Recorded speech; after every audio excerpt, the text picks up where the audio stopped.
Hello दोस्तों, स्वागत करता हूं आप सबका मेरे ही YouTube channel dear Danish sir में। तो दोस्तों, लास्ट वीडियो में हमने डिस्कस किए थे कंप्यूटर इनपुट आउटपुट डिवाइस के रिलेटेड कुछ इंपॉर्टेंट एमसीक्यूज़। तो आज की वीडियो में हम नेक्स्ट इंपॉर्टेंट एमसीक्यूज़ डिस्कस करेंगे इनपुट आउटपुट डिवाइसेस के रिलेटेड। तो वीडियो को देखने से पहले मेरी आपसे एक रिक्वेस्ट है कि आप मेरे चैनल को सब्सक्राइब करें, वीडियो को लाइक और शेयर भी करें और बेल आइकन पर ज़रूर क्लिक करें ताकि एमसीक्यूज़ वीडियो का लेटेस्ट नोटिफिकेशन आप तक पहुँच जाए। तो एक और रिक्वेस्ट करता हूँ कि अगर आपने मेरी पुरानी इस वीडियो को जाकर नहीं देखा तो प्लीज़ एक बार उन वीडियो को ज़रूर देखिएगा, क्योंकि कुछ ना कुछ क्वेश्चन आपके लिए काफ़ी ही इंपॉर्टेंट हेल्प करेंगे। तो स्टार्ट करते हैं आज की वीडियोज़ का फर्स्ट एमसीक्यूज़।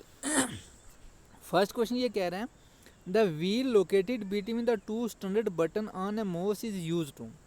क्वेश्चन ये कह रहा है कि आपका जो माउस होता है उसके बीच जो व्हील बटन होता है वो किस लिए यूज़ होता है। तो सबसे पहले मैं बताऊं कि आपका जो माउस है, मैंने पिक्चर के साथ बताया हुआ है, ये जो माउस है एक इनपुट डिवाइसेस है, इसको आप हार्डवेयर भी बोल सकते हैं। तो ये इन्वेंट किया था डॉग एंगल बर्ट ने इन्वेंट किया था इसको। तो अब ये क्या कह रहा है कि माउस का जो सेंटर बटन होता है जिसको व्हील बोलते हैं वो किस लिए यूज़ होता है। तो माउस के तीन इंपॉर्टेंट बटन होते हैं, एक होता है लेफ़्ट, एक होता है राइट, एक राइट और एक सेंटर वाला होता है जिसको हम व्हील बोलते हैं। ठीक है, अब इसी की बात करें, जो ये व्हील बटन है जो ये वाला एक टायर की शेप में दिख रहा है कि ये किस लिए यूज़ होता है। तो फर्स्ट ऑप्शन आपका क्या है, click on the web pages को क्लिक करने के लिए, दूसरा शट डाउन के लिए, तीसरा click and select the items और फोर्थ आपका स्क्रॉल करने के लिए। तो इसका जो राइट आंसर है वो क्या है, ऑप्शन नंबर डी, ये स्क्रॉल करने के लिए यूज़ होता है। किसके लिए यूज़ होता है, स्क्रॉल का मतलब क्या है कि पेज को आप डाउन करने में ये आपकी हेल्प करता है। ठीक है, तो इसका जो राइट आंसर है वो option number D. Question number 17।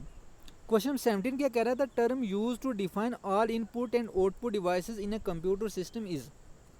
क्या कह रहा है कि अगर आप इनपुट और आउटपुट डिवाइसेस को कंबाइन करोगे, जितने भी आपके इनपुट आउटपुट डिवाइसेस हैं, अगर आप उनको कंबाइन करोगे कंप्यूटर सिस्टम के अंदर, तो वो उसको एक हम कॉमन टर्म देंगे, कॉमन नेम देंगे। तो उसको क्या बोलते हैं।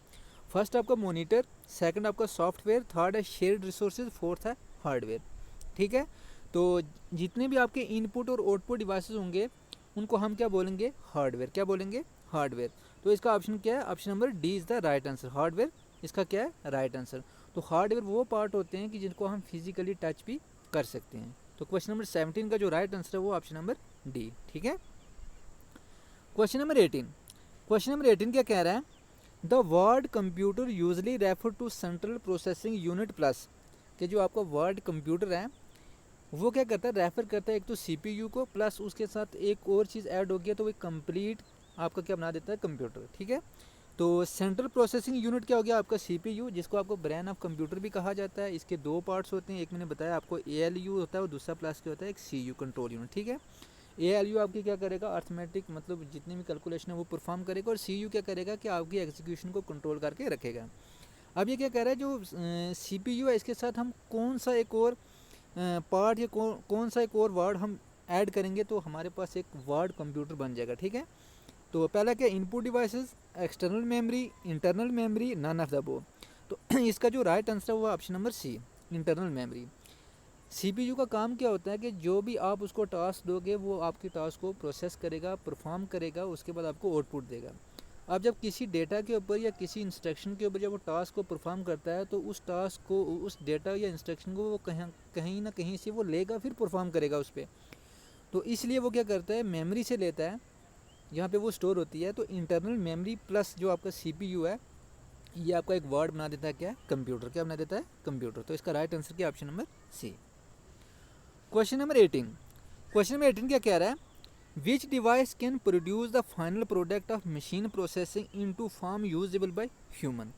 क्या कह रहा है कि ऐसा कौन सा पार्ट है कंप्यूटर का जो आपको क्या करता है, जो आपकी प्रोसेस इंफॉर्मेशन होती है मशीन की, ठीक है, वो कि उस फॉर्म में देता है ताकि यूज़र इसको अंडरस्टैंडेबल कर सके, जो आप ह्यूमन हो उसको आप इजीली अंडरस्टैंड कर सकें।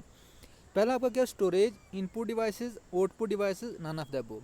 ठीक है, तो स्टोरेज क्या होता है, वो डिवाइसेस होते हैं जिनमें हम क्या करते हैं, डेटा को स्टोर करते हैं। इनपुट डिवाइसेस होते हैं जिसकी हेल्प से हम डेटा को इनपुट करते हैं, और जो आउटपुट डिवाइसेस है उसकी हेल्प से हमें क्या मिलता है, रिजल्ट मिलता है, आउटपुट मिलता है, डिस्प्ले मिलता है। ठीक है, तो आउटपुट डिवाइसेस कौन से होते हैं, वो डिवाइसेस होते हैं जो हमें मशीन का फाइनल प्रोडक्ट बताते हैं, आउटपुट बताते हैं कि हमारा रिजल्ट क्या, प्रोसेस जो इन्फॉर्मेशन है वो क्या मिली हमें, ठीक है, जिसको ह्यूमन ईजिली अंडरस्टैंड कर सकता है। तो वो किसकी हेल्प से कर सकता है, आउटपुट डिवाइसेस की हेल्प से, ठीक है। तो आउटपुट डिवाइसेस मैंने लास्ट वीडियो में बताया कि कौन कौन से आउटपुट डिवाइसेस होते हैं, ठीक है। क्वेश्चन नंबर 19, क्वेश्चन 19 क्या कह रहा है, dash is the product of data processing, कि जब डेटा प्रोसेसिंग होती है तो उसका जो फाइनल प्रोडक्ट या फाइनल जो रिजल्ट मिलता है उसको हम क्या बोलते हैं। आपको पता है कि जब आप कंप्यूटर के अंदर डेटा को इनपुट करते हो with the help of input devices, जो भी आपका डेटा होता है वो रॉ फैक्ट होता है, वो ऑर्गेनाइज इनऑर्गेनाइज फॉर्म में होता है, ठीक है, मतलब मीनिंगलेस होता है। तो वो डेटा जब सीपीयू प्रोसेस करता है तो वो आपका एक डेटा क्या बन जाता है, मीनिंगफुल, क्या बन जाता है, मीनिंगफुल, ठीक है। मीनिंगफुल का मतलब क्या है कि जिसकी कोई ना कोई मकसद होगा, ठीक है। तो वो क्या कह रहा है कि जो आपका डेटा प्रोसेस होता है उसके बाद जो उसका प्रोडक्ट निकलता है उसको क्या बोलते हैं। पहला ऑप्शन क्या आपका डेटा, सेकंड है इन्फॉर्मेशन, थर्ड है कंप्यूटर और फोर्थ क्या नन ऑफ द अबव। तो इसका राइट आंसर क्या है, इन्फॉर्मेशन। इन्फॉर्मेशन आपकी क्या होती है, मतलब प्रोसेस्ड फॉर्म होती है किसकी, डेटा की। जो आप डेटा इनपुट करते हो उसकी प्रोसेस्ड फॉर्म होती है, एक मीनिंगफुल इन्फॉर्मेशन होती है, उसको हम क्या बोलते हैं, इन्फॉर्मेशन, ठीक है। क्वेश्चन नंबर 20, क्वेश्चन 20 कह रहा है which of the following refer to special type of video camera use for broadcasting images on the internet, कि बताओ कि कौन सा स्पेशल वीडियो कैमरा है जो आप क्या करेगा, आपकी जितनी भी इमेजेस हैं उसको इंटरनेट पे क्या करेगा, ब्रॉडकास्ट करेगा। तो कैमरा मैंने बताया था कि एक इनपुट डिवाइस है जिसकी हेल्प से हम क्या करते हैं, इमेजेस को इनपुट करते हैं, वीडियोज़ को इनपुट करते हैं कंप्यूटर के अंदर, ठीक है। तो यहाँ पे बात हो रही है इंटरनेट की, ठीक है। जब ये इंटरनेट की बात हुई तो उस टाइम आपके एक वर्ड तो ज़रूर लगेगा, वेब। मैं आपको एक ट्रिक बता रहा हूँ, ठीक है। तो क्या कह रहा है कि इंटरनेट पे ऐसा कौन सा वेब कैमरा यूज़ होगा, special type video camera use होगा जो आपकी इमेजेस या आपकी वीडियोज़ या आपकी जो इन्फॉर्मेशन है वो इंटरनेट पे ब्रॉडकास्ट करेगा, ठीक है। तो फर्स्ट ऑप्शन में क्या है, वेब कैम, सेकंड है आई कैम, थर्ड है ई कैमरा और फोर्थ है नन ऑफ द अबव। तो इसका जो राइट आंसर है वो क्या आपका, वेब कैमरा। वेब कैमरा क्या आपका एक इनपुट डिवाइस है जो आपकी क्या करेगा, इन्फॉर्मेशन को क्या करेगा, इंटरनेट पे क्या करेगा, ब्रॉडकास्ट करेगा। मैंने पिक्चर भी बताई हुई है कि ये आप अपनी लैपटॉप के टॉप पे भी लगा सकते हो ताकि आपकी वीडियो जो है लाइव कैप्चर हो जाए, या आप अपनी वीडियोज़ को अपलोड भी कर सकते हो ओवर इंटरनेट पे, ठीक है। क्वेश्चन नंबर 21, क्वेश्चन 21 क्या कह रहा है, a dash record the movement of user pen over a piece of paper, ठीक है। क्या कह रहा है कि जो यूज़र पेन को यूज़ कर रहा होता है उसकी जो मूवमेंट होती है, जो यूज़र पेपर पे पेन यूज़ कर रहा होता है उसकी जो मूवमेंट होती है उस मूवमेंट को कौन रिकॉर्ड करता है। पहला digital note pad, graphic tablet, touch screen या नन ऑफ द अबव। तो इसका राइट आंसर क्या है, graphic tablet, digital note pad, touch screen या आल के आल आपके क्या इनपुट डिवाइसेस। तो इसका जो राइट आंसर है वो ऑप्शन नंबर फर्स्ट, डिजिटल जो नोट पैड होता है वो क्या करता है, आपके जो पेन यूज़ कर रहे हो तो पेपर पे उसकी मूवमेंट को क्या कर लेता है, वो रिकॉर्ड कर लेता है, ठीक है। क्वेश्चन नंबर 22, क्वेश्चन 22 क्या कह रहा है, who is considered direct entry device, कि जो आपको ऑप्शन दिए हुए हैं इसमें से बताओ कि कौन सा डायरेक्ट एंट्री डिवाइस है, ठीक। फर्स्ट है ऑप्टिकल स्कैनर, इनपुट डिवाइस है, इसकी हेल्प से हम इनपुट करते हैं। लाइट पेन, वो भी क्या इनपुट डिवाइसेस है। डिजिटाइजर, ये भी इनपुट डिवाइसेस है। मोस, ऑल ऑफ द अबव, ठीक है। तो ये सारे के सारे क्या आपके पास डायरेक्ट एंट्री डिवाइसेस हैं, ठीक है। इन सब से आप क्या करते हो, डायरेक्ट एंट्री करते हो कंप्यूटर के अंदर। डायरेक्ट जो एंट्री होती है वो इन सब डिवाइसेस से होती है, ठीक है। तो इसका आंसर क्या, all of the above, option number E, ठीक है। क्वेश्चन नंबर 23 क्या कह रहा है, where does a computer add and compare data, कि बताओ कि कंप्यूटर कहाँ पे डेटा को ऐड करता है और कंपेयर करता है। तो अभी मैंने आपको डिस्कस किया है कि कंप्यूटर में जो कंपैरिजन होती है वो आपके कहाँ पे होती है, सीपीयू के अंदर। कहाँ पे होती है, सीपीयू के अंदर। तो सीपीयू चिप जो क्या करेगी, आपकी डेटा को क्या करेगी, कंपेयर भी करेगी और ऐड भी करेगी। तो इसका जो राइट आंसर है वो क्या, आपका option number B, CPU chip. CPU chip क्या करेगी, आपकी कंप्यूटर डेटा को ऐड भी करती है और उसको कंपैरिजन भी करती है, और सीपीयू का एक पार्ट होता है एएलयू जो आपका ये फंक्शन परफॉर्म करता है, ठीक है। क्वेश्चन नंबर 24 क्या कह रहा है, offline devices is, offline devices और ऑनलाइन डिवाइसेज। ऑनलाइन डिवाइसेज वो डिवाइसेज होते हैं कि जो आपके सिस्टम के साथ कनेक्ट होते हैं, मतलब जिसकी हेल्प से आप उस टाइम काम कर रहे होते हो, वो एक्टिव होते हैं, ठीक है। ऑफलाइन डिवाइसेज वो होंगे जो आपके सिस्टम के साथ कनेक्ट नहीं होंगे क्योंकि उसका हम यूज़ ही नहीं करते, ठीक है। तो क्वेश्चन में क्या कह रहा है कि ऑफलाइन डिवाइसेज क्या होते हैं। फर्स्ट पार्ट आपका क्या, devices which is not connected to CPU, कि वो डिवाइस जो CPU के साथ कनेक्ट नहीं है उसको हम ऑफलाइन डिवाइस कहते हैं। सेकंड है device which is connected to CPU, जो डिवाइस CPU के साथ कनेक्टेड है। थर्ड है डायरेक्ट एक्सेस स्टोरेज डिवाइस या storage device, direct access storage device को हम ऑफलाइन डिवाइस कह सकते हैं। या फोर्थ है नॉन ऑफ द अबव। तो अभी मैंने डिस्कस किया है कि जो पार्ट आपका CPU के साथ कनेक्टेड नहीं है, जिसका हम यूज़ नहीं कर रहे, जो एक्टिव नहीं है उस टाइम, तो उसको हम बोलेंगे ऑफलाइन डिवाइसेस। ठीक है, तो इसका जो राइट आंसर है वो क्या, option number A. Offline devices वो डिवाइस हैं जो आपके CPU के साथ कनेक्टेड नहीं है। ठीक है, क्वेश्चन नंबर 25 क्या रहा है, which of the following function most like a copy machine, कि कौन सा फंक्शन है जो कॉपी मशीन की तरह काम करता है। मतलब जैसे कॉपी करते हो ना, कंप्यूटर के अंदर कॉपी पेस्ट करते हो, मतलब कोई भी आप डॉक्यूमेंट को कॉपी करोगे, ठीक है, तो इसी तरीके से ऐसी कौन सी मशीन है कि जो आपकी एक कॉपी मतलब कॉपी का काम करेगी। ठीक है, फर्स्ट है portable scanner, flat bed scanner, touch screen, none of the above. तीनों के तीनों आपके क्या इनपुट डिवाइसेस हैं। और पोर्टेबल और फ्लैट बेड स्कैनर एक स्कैनर की टाइप है। किसकी टाइप है, ये दोनों स्कैनर की। ठीक है, स्कैनर क्या होता है, जो आपकी इमेज होती है उसको कन्वर्ट करता है डिजिटल फॉर्म में। किस फॉर्म में, डिजिटल फॉर्म में। तो इसका जो राइट आंसर है वो है आपका option number B. Flat bed scanner क्या कहता है आपका, वो क्या करता है, कॉपी मशीन की तरह काम करता है। ठीक है, क्वेश्चन नंबर 26 क्या कह रहा है, a universal product code is read by what type of scanner. अभी मैंने स्कैनर की टाइप आपको बताई है।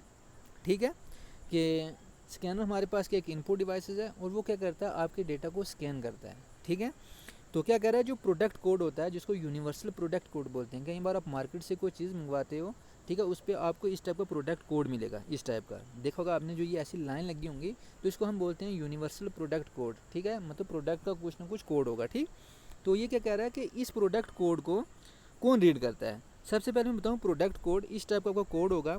तो फर्स्ट जो आपका डिजिट है वो क्या, नंबर सिस्टम करेक्टर। सेकंड है मैन्युफैक्चरर नंबर, कौन सी कंपनी मैन्युफैक्चर कर रही है उसका क्या रजिस्ट्रेशन नंबर क्या है। सेकंड है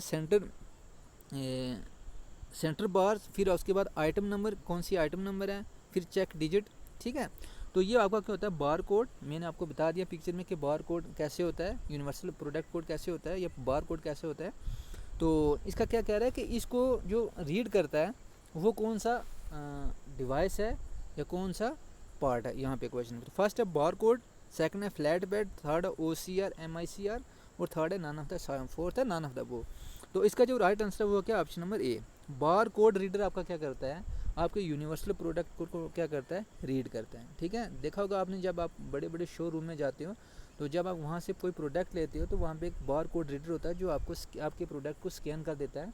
पता चल जाता है कि ये मतलब किस कंपनी के मतलब या किस मैन्युफैक्चरर कंपनी का ये प्रोडक्ट है, या इसका मतलब क्या डिटेल पूरी इसकी क्या है। ठीक है,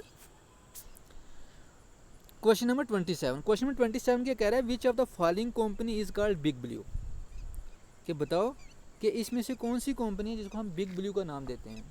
पहला माइक्रोसॉफ्ट कॉरपोरेशन, कंपैक्ट, सर ये सी आएगा, कंपैक्ट कॉरपोरेशन, यहाँ पे सी आता है, कंपैक्ट कॉरपोरेशन, IBM या नॉन ऑफ द अबव।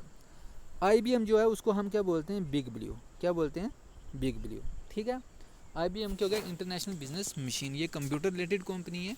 ठीक है, जो क्या करती है कि फर्स्ट जनरेशन सेकंड जनरेशन मतलब उस दौरान ये क्या करती थी, आपको कंप्यूटर प्रोवाइड करती है, आज भी करती होगी। ठीक है, तो इसको हम नाम देते हैं बिग ब्लू का। किसका, बिग ब्लू का। क्वेश्चन नंबर 28 कह रहा है, the OCR recognise the dash of the character with the help of light source, with the help of light source. कि आपका जो OCR है, OCR क्या होता है, optical character recognition. Optical character recognition एक ऐसा डिवाइस है, इनपुट, जो आपके करेक्टर को क्या करेगा, रिकोगनाइज करेगा, आपके करेक्टर को लेगा डिजिटल फॉर्म में। ठीक है, वही कह रहा है, the OCR recognise the dash of the characters with the help of light source, कि लाइट सोर्स की हेल्प से वो करेक्टर का मतलब क्या, करेक्टर को किस फॉर्म में रिकोगनाइज करेगा, या उसको कैसे रिकोगनाइज करेगा। पहला साइज में, शेप में, कलर में, या यूज लिंक पे। तो इसका जो राइट आंसर है वो क्या, आपका ऑप्शन नंबर बी, कि करेक्टर की शेप में उसको क्या करेगा, वो लाइट सोर्स की हेल्प से क्या करेगा, रिकोगनाइज करेगा। ठीक है, तो मैंने पिक्चर में आपको बता दिया OCR ऐसा होता है, ऑप्टिकल करेक्टर रिकोगनिशन। ये एक सॉफ्टवेयर है, ठीक है, इनपुट डिवाइसेस है, ठीक है। वो एक ऐसा सॉफ्टवेयर होता है जिसकी हेल्प से हम क्या करते हैं, जो करेक्टर की शेप है उसको क्या करता है, ये इजीली रिकॉग्नाइज कर लेता है, ठीक है। OCR मैंने बताया, OCR stand for optical character recognition, एक टेक्नोलॉजी है जो आपको टेक्स्ट को रिकॉग्नाइज करेगी किस फॉर्म में, डिजिटल इमेज में, ठीक है। और ये कॉमनली कहाँ पे यूज़ होता है, डॉक्यूमेंट को स्कैन करने में, डॉक्यूमेंट को स्कैन करने में, आपकी इमेज को, आपके करेक्टर को स्कैन करने में ही यूज़ होता है, ठीक है। क्वेश्चन नंबर 29 क्या कह रहा है, which of the following produce high quality output, ये बताओ इसमें से कौन सा है जो आपका हाई क्वालिटी आउटपुट प्रोडक्ट क्या करता है, आउटपुट देता है आपको। तो आउटपुट के लिए हमें आउटपुट डिवाइसेस की ज़रूरत पड़ती है। तो यहाँ पे तीनों के तीनों आउटपुट डिवाइसेस हैं, impact, print, impact, non impact और प्लॉटर्स, ठीक है। तो ये जो इम्पैक्ट और नॉन इम्पैक्ट है ये आपकी किसकी टाइप आ गई, प्रिंटर की टाइप, और प्लॉटर की भी हमारे पास के एक आउटपुट डिवाइसेस है जो मैक्सिमम आर्किटेक्ट इंजीनियरिंग में यूज़ होता है, प्लॉटर्स, ठीक है। बड़े बड़े मैप्स ड्रा करने में आपको प्लॉटर यूज़ होता है, वो आपको डिस्प्ले देता है बड़े बड़े मतलब मैप्स का। तो वो ये कह रहा है कि ऐसा कौन सा मतलब आउटपुट डिवाइसेस है या जो आपको हाई क्वालिटी मतलब प्रोडक्ट, हाई क्वालिटी आउटपुट देगा, इम्पैक्ट, नॉन इम्पैक्ट। सबसे पहले मैं बताता हूँ आपको इम्पैक्ट प्रिंटर क्या होता है। इम्पैक्ट प्रिंटर वो प्रिंटर होता है जो आपका काम करेगा, आपको जो आउटपुट देगा वो उसका डायरेक्ट कंटैक्ट होगा किसके साथ, रिबन के, पेपर के साथ, मतलब आपका उसका क्या होगा, डायरेक्ट कंटैक्ट होगा इंक रिबन के साथ और पेपर के साथ, उस मतलब वो स्ट्राइक करेगा, उसका क्या करेगा, तो जो मतलब हैमर है वो स्ट्राइक करेगा आपका कहाँ पे, पेपर पे, तो देन आपको क्या मिलेगा, आउटपुट मिलेगा। तो डॉट में इम्पैक्ट प्रिंटर की मैंने आपको कुछ एग्जांपल दिए हैं, जैसे डॉट मैट्रिक्स प्रिंटर हो गया, डेजी व्हील प्रिंटर हो गया और लाइन प्रिंटर हो गया, ठीक है। ये कुछ एग्जांपल है, और इसकी एक एग्जांपल भी है, चैन प्रिंटर भी आता है, ठीक है। तो ये एग्जांपल आ गई इम्पैक्ट की। तो नॉन इम्पैक्ट प्रिंटर कौन सा हो गया, विदाउट हीटिंग ए रिबन, जो रिबन पे हीट नहीं करेगा, मतलब स्ट्राइक नहीं करेगा, विदाउट स्ट्राइकिंग वो क्या करेगा, आपको आउटपुट देगा, ठीक है। तो आजकल जो यूज़ हो रहे हैं वो कौन से हो रहे हैं, नॉन इम्पैक्ट प्रिंटर। कौन से यूज़ हो रहे हैं, नॉन इम्पैक्ट प्रिंटर, काफ़ी ही इंपॉर्टेंट है प्रिंटर में। इसमें से क्वेश्चन पूछा जा सकता है कि बताओ कौन सा इम्पैक्ट है प्रिंटर है, कौन सा नॉन इम्पैक्ट है, ठीक है। तो नॉन इम्पैक्ट प्रिंटर की मैंने एग्जांपल कौन कौन सी बताई है, लेज़र प्रिंटर हो गया, LED प्रिंटर हो गया, इंक जेट हो गया, सॉलिड इंक प्रिंटर हो गया, थर्मल वैक्स प्रिंटर हो गया और डे सब्लिमेशन प्रिंटर हो गया, ठीक है। तो ये कुछ क्या है आपके पास प्रिंटर के एग्जांपल हैं, ठीक है। इम्पैक्ट और नॉन इम्पैक्ट मैंने बता दिया, इम्पैक्ट प्रिंटर क्या होता है, नॉन इम्पैक्ट क्या होता है। अब हम क्वेश्चन की तरफ चलते हैं। तो क्वेश्चन क्या कह रहा है कि जो हाई क्वालिटी का आउटपुट हमें देता है वो कौन सा प्रिंटर है, ठीक है। तो जो इम्पैक्ट प्रिंटर है वो हम पहले यूज़ करते थे, तो अब मोस्टली आजकल के मतलब इस टेक्नोलॉजी हम क्या कर रहे हैं, नॉन इम्पैक्ट प्रिंटर सारे डे बाई डे, मतलब आजकल के दौर में हम नॉन इम्पैक्ट प्रिंटर यूज़ कर रहे हैं, तो जो हमें हाई क्वालिटी का प्रोडक्ट करते हैं देते हैं। तो इसका जो राइट आंसर है वो क्या है आपका option number B. Non impact printer क्या होते हैं, वो प्रिंटर होते हैं जो आपको हाई क्वालिटी आउटपुट देंगे, ठीक है। क्वेश्चन नंबर 30 क्या कह रहा है, तो most common method of entering text and numerical data into computer system is through the use of, कि क्या कह रहा है कि कौन सा ऐसा मेथड है जिसकी हेल्प से आप डेटा को इंटर करते हो। डेटा आपका किसी फॉर्म में भी हो सकता है, अल्फ़ान्यूमेरिक भी हो सकता है, न्यूमेरिकली भी हो सकता है, ठीक है।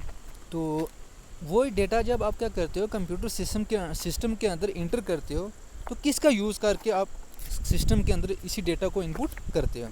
पहला प्लॉटर, सेकंड है स्कैनर, थर्ड है प्रिंटर, फोर्थ है कीबोर्ड। तो मैंने बताया था कि इनपुट डिवाइसेस की हेल्प से हम क्या करते हैं, कंप्यूटर के अंदर डेटा को इनपुट करते हैं।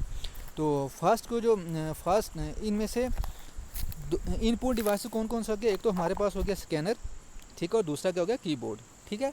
तो कीबोर्ड ही एक ऐसा इनपुट डिवाइस है कि जिसकी हेल्प से हम न्यूमेरिकल हो, अल्फ़ान्यूमेरिक हो, सिंपल डेटा हो, ठीक है, वो कंप्यूटर के अंदर इनपुट करते हैं। तो इसका जो राइट आंसर है वो ऑप्शन नंबर आपका डी। तो दोस्तों आज की वीडियो में इतना ही। अगर आपको ये वीडियो अच्छी लगी या ये MCQs आपको अच्छे लगे तो कमेंट बॉक्स में ज़रूर कमेंट करके बताएं कि कैसे थे ये MCQs, और वीडियो को लाइक ज़रूर करिएगा। आपकी एक लाइक से मुझे मोटिवेशन मिलेगा, उस मोटिवेशन की हेल्प से मैं आपके लिए इम्पॉर्टेंट MCQs लाऊंगा, ठीक है। तो आज के लिए इतना ही, मिलते हैं नेक्स्ट वीडियो में नेक्स्ट इम्पॉर्टेंट MCQs के साथ। Okay bye.